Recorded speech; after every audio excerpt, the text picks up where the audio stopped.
Yo, what is up, you guys? My name is MalO, and welcome back to Reaction Time, or Reaction Week, whatever you want to call it. Either way, it's still January 1st for me. It's still New Year's. Happy New Year. Hopefully you guys are all enjoying the new year. It's only day 2 of the new year for you guys. Still day 1 for me.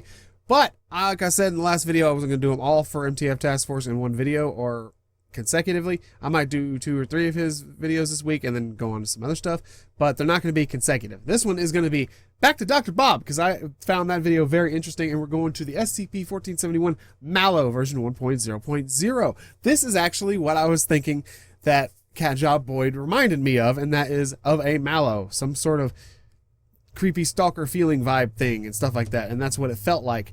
So it's like, if that turned out to be a thing, that would have been really, really trippy, because he knew a lot about SCP stuff. And it's like, I'm not really praising this weird stalker person, I'm just saying they had some really cool knowledge base on SCP stuff. So we're going to jump into this video and have a good time and enjoy ourselves. Hopefully they stick to a lot of the lore that I've read about on the MalO, which is pretty cool. So I'll talk about that at the end of the video. So without further ado, here we go.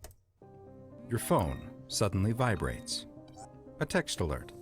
Nothing too surprising about that, but you don't recognize the number. You open the message, and there's no text, just a picture.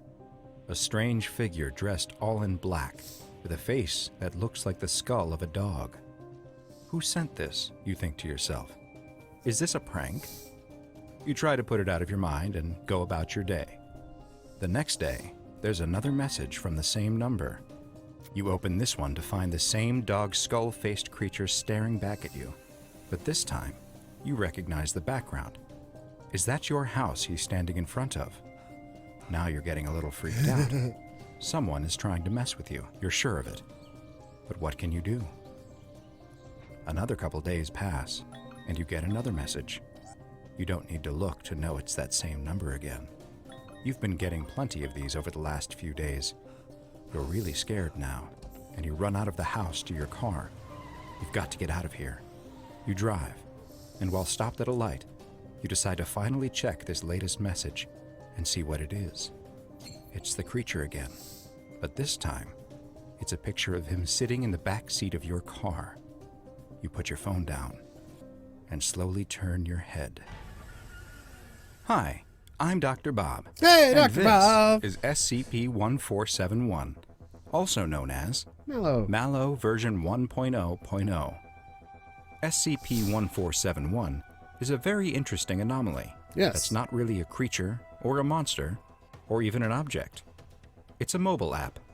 It's 9.8 megabytes in size, and is freely available in online application stores where it's listed under the name MalO version 1.0.0.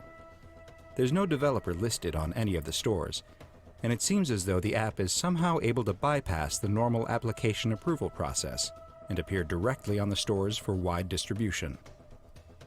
Once SCP-1471 is downloaded and installed on a device, there are no icons, shortcuts, or widgets like you'd expect when installing software. It also does not appear on program managers, and once installed, it seems there's no way to remove it. Within 3 to 6 hours of installing the app, the individual whose device it is will begin receiving mysterious picture messages. All of these images will have one thing in common. Somewhere in the foreground or background is a large humanoid figure with a canine-like skull for a head and long black hair. This creature has been designated SCP-1471-A. Sometime during the first 24 hours following the installation of SCP-1471, the individual's device will start to receive slightly different images from before. These images still always contain instances of 1471-A, but now, the locations will be recognizable to the individual. These pictures will be of places that the individual regularly frequents, like their local grocery store, their school, or their work. These sorts of images will continue to be received until 48 hours since the initial installation has passed.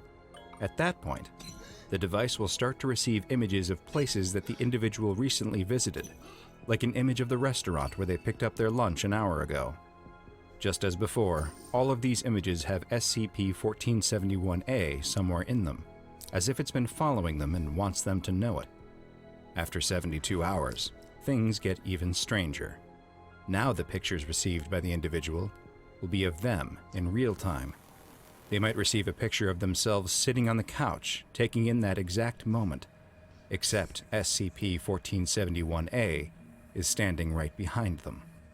But when they look, there's nothing there. It's as if someone is photoshopping in this bizarre canid creature, but doing so impossibly fast. Finally, after over 90 hours have passed since the app was installed, the weirdness reaches its peak. The individual no longer receives photo messages, but instead will start to catch glimpses of SCP-1471 in real life, either in their peripheral vision, in reflective surfaces, or in both. At this point, the individual afflicted will continue having visualizations of SCP-1471 in the real world, a result that so far has been irreversible. Individuals who have reached this extreme stage of exposure have reported that the entity appears to be trying to visually communicate with them, but none of them have been able to understand or comprehend whatever message it's trying to relay. Such was the case with a subject named William. William had first been exposed to SCP-1471 at 15 years old when his sister, Sarah, showed him an app she had downloaded earlier in the day. The app's description states that you will never have to settle for awkward feelings of being alone ever again. That MalO is an exciting and interactive experience that will keep you engaged and intrigued, and that after just a few hours of MalO, you will soon forget all about those painful emotions of disappointment. Neither William nor his sister knew how the app worked, but they assumed it was tracking them using some kind of GPS, and soon, William was receiving images from SCP-1471. The first one he received was of his school's courtyard, with SCP-1471 barely noticeable, sitting on a bench. He had black, matted fur, knife-like claws, a set of blank, pure white eyes, and a face that looked like the skull of a beast with a large, wolfish grin. William was immediately frightened by this, but Sarah insisted it was cute and funny. William wasn't so sure. The pictures continued over the following days, with SCP-1471 appearing at his school, at his bus stop, on his street, his nearly locker. everywhere he went. And then, the pictures started appearing as if they had just been taken the moment they were received. William and Sarah were both being sent the same type of nightmare-inducing images, and they tried to delete the app from their phone to stop them, but they couldn't find where the application was stored. Then, things got even worse. The creature started appearing to William and Sarah in the real world. William, as it turns out, was the lucky one, as SCP-1471 primarily appeared to him in reflective surfaces like mirrors, which he could cover with a curtain when he didn't want to see the strange dog skull face with its toothy grin staring back at him. Sarah was less fortunate. She saw the creature everywhere she looked, it always appearing just outside of her periphery, catching glimpses out of the corner of her eye, or feeling it looming over her and watching her as she slept. William has been able to cope with the appearances of 1471 even regarding it as a somewhat comforting presence at times. Sarah, sadly, was driven mad by the never-ending visions of the creature. Currently, the only known treatment to reverse the effects of SCP-1471 and the appearances of 1471 is to eliminate the individual's exposure to the images before 90 hours have passed after installing the app. Once those 90 hours have elapsed, though, it is too late, and SCP-1471 becomes a permanent presence in the individual's life.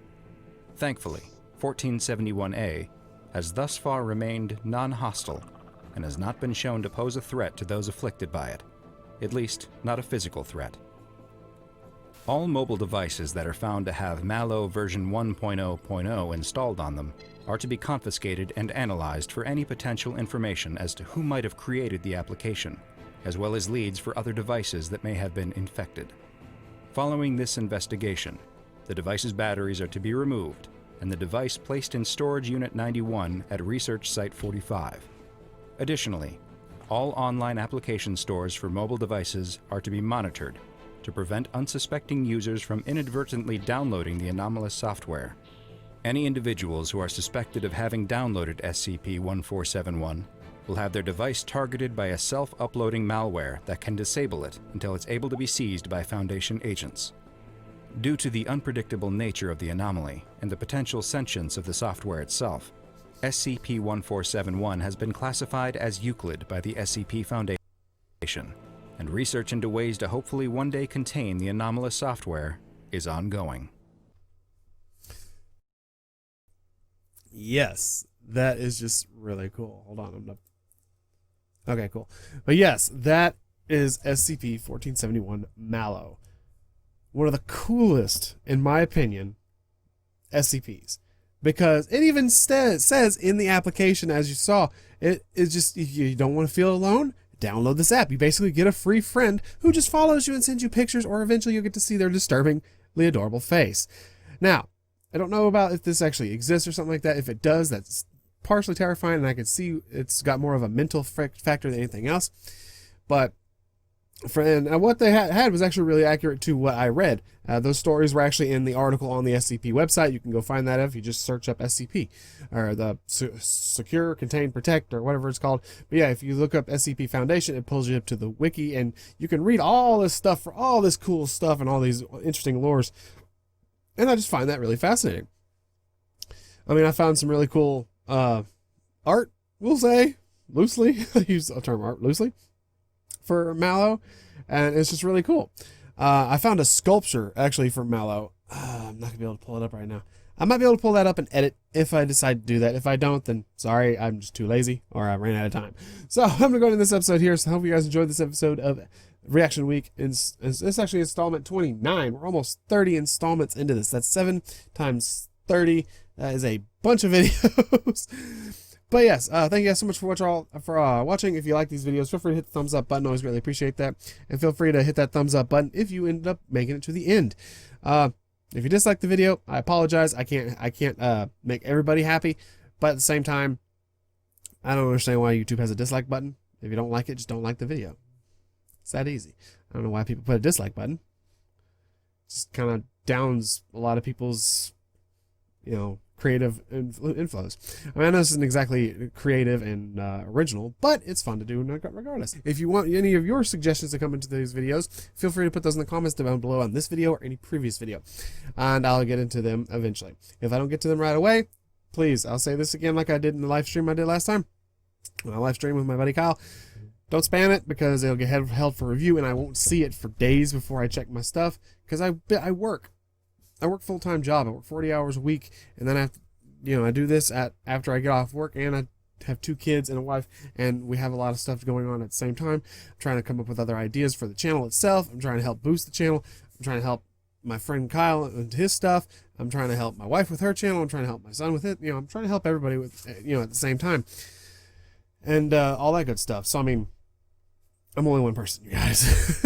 I have nobody working for me. So if any of you guys are here because you heard somebody had that I'm somebody's boss, just forget all about that. You can go check out the update live streams or the update videos, and you'll see about all that. And just for on top clarification sakes and stuff like that, I'm not no kidnapper or anything like that either. I do not own anything like that, and I cannot do anything like that. I don't have the time to do anything like that. So just putting all that in the back of my mind and putting that to ease. Hopefully we've fixed the trolling problem and the toxicity of the channel, and I'll just have a good time, have some fun. So all that being said, thank you guys so much for watching, and as always, I'll see you in the next one. Hey, and peace. What's up?